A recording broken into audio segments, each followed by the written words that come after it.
Lagos was alive that Friday afternoon. The streets buzzed with honking danfos, impatient traders, and hawkers calling out their goods. Amarachi walked quickly, clutching her handbag, weaving through the crowd like a woman late for a promise. She had just closed from her office job in Aikcha, a receptionist in a small travel agency. Life in Lagos wasn't easy, but Amarachi carried hope like perfume. It followed her everywhere. She was tired of disappointments.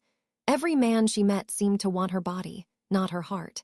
Her last relationship ended with betrayal, and she had sworn to focus only on work and prayer. But destiny had other plans. A sleek black Lexus SUV slowed beside her. The tinted window rolled down. A deep, velvety voice called out, "Excuse me, beautiful." She turned, startled. A tall, handsome man stepped out, fair skin, clean haircut, eyes that glowed like sunset. "Yes," she asked, wary but polite. "I'm sorry to bother you. I've seen you around this area a few times. I just thought maybe we could talk, perhaps have lunch. I promise no trouble." Amarachi hesitated. Lagos men were smooth talkers, but something about him, his calm tone, his gentle eyes made her heart relax. "I don't even know your name," she said. He smiled. "Call me Chike." "Amarachi." "Amarachi," he repeated softly. "A beautiful name for a beautiful soul." She blushed. "Thank you." He opened the car door. "Come, let's have lunch. I know a quiet place. You're safe with me." Something inside whispered caution, but her curiosity silenced it. She entered the car. The scent of leather and cologne filled her senses.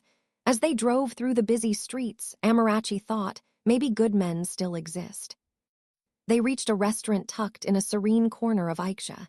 Inside, the air was cool, the music soft. Chike was charming. He asked about her dreams, her childhood, her faith. He spoke gently, never rushing, never boasting. After lunch, he handed her a small white envelope. "What's this?" she asked. "Just a gift. Buy yourself something special. You deserve good things, Amarachi." She opened it. Money. Plenty of it. No, I can't accept this." "Please," he said, smiling. "It would make me happy." Her heart fluttered. No man had ever treated her with such kindness. He drove her home, and when she stepped out, he said, "Can I see you again tomorrow?" She smiled shyly. "Yes." That night, Amarachi couldn't sleep. Her mind replayed his smile, his voice, his generosity. Maybe, just maybe, God had finally answered her prayers. The next day, Amarachi dressed carefully, white blouse, denim skirt, and light makeup. Her sister Kioma teased her. "Amara, you're glowing. Who's the lucky man?" Amarachi laughed. "Just a friend." Chike sent a message with his address. A beautiful estate in Lekki. Amarachi's heart thumped as she took a cab there. The house was magnificent, 2 floors, trimmed garden, marble walls. He opened the gate himself, smiling like he'd been waiting all day. "Welcome, my queen." She giggled. "Stop teasing me." "I'm serious," he said softly. Inside, everything gleamed, gold frames, scented candles, music humming low. He led her to the kitchen where he was already cooking. "You cook," she teased. "Of course, a man who can't cook is not complete." They ate jollof rice and fried fish, laughing like old lovers. After the meal, they sat on the couch. Chike stared into her eyes. "You have no idea how long I've waited for someone like you." Her heart melted. No one had ever looked at her like that. When he touched her hand, a strange chill ran through her, but she ignored it. She wanted to believe this was love. Later that evening, one thing led to another. They moved to the bedroom. As he drew closer, Amarachi froze. "Wait," she whispered, sniffing. "What's that smell?" "What smell?" "It smells like blood." He smiled faintly. "You must be imagining things." She hesitated, then shrugged it off. They continued, lost in passion. Afterward, they lay in silence. Chike slept quickly, his breathing deep. Amarachi rested her head on his chest. Slowly, her eyelids drooped. At midnight, a cold breeze brushed her skin. She shivered and opened her eyes. The room felt wrong. too quiet. She turned to Chike. His body was stiff, his skin icy cold. "Chike," she whispered, no answer. Her pulse raced. She shook him, nothing. He was dead cold. Terror seized her. "Oh God, what do I do?" She wanted to scream, but her voice failed. Her heart pounded, sweat covered her skin. After long minutes, she whispered, "Maybe it's a dream. Maybe he's just sleeping." She lay down, trembling, and forced herself to close her eyes. Morning sunlight spilled into the room. Amarachi's eyes fluttered open. She turned and gasped. Chike was awake, alive, smiling. "Good morning, love." She sat up. "You're alive." He laughed. "Of course, why wouldn't I be?" Her mouth opened, but no words came. He looked perfectly fine, warm, cheerful, breathing. "Did you sleep well?" he asked. I had a strange dream," she whispered. He kissed her forehead. "Forget it, dreams are nothing." He cooked breakfast, plantain and eggs, and hummed softly. Amarachi watched, unease twisting her stomach. She wanted to ask questions, but fear sealed her lips. After eating, he offered to drive her home. As the car glided through Lagos streets, Amarachi noticed something odd. People on the road barely looked their way. It was as if they couldn't see them. She blinked, rubbed her eyes, and by the next second, everything looked normal again. He dropped her off with a smile. "I'll call you tonight." She nodded, forcing a smile. But as soon as she entered her flat, a thick smell hit her, blood. She froze. "What is this?" Kioma looked up from her phone. "What is what?" "You can't smell it." "Smell what?" "The blood, the whole house." Kioma sniffed. "I smell nothing. You're acting strange." Amarachi shook her head, confused. She took a shower, scrubbing hard, but the scent clung to her skin. That night, as she lay in bed, she kept hearing faint whispers. She sat up, heart racing. Nothing, just darkness. By morning, Kioma's scream pierced the air. "Amara, what is this?" Amarachi jumped up. Blood stained the bedsheet, her legs bleeding.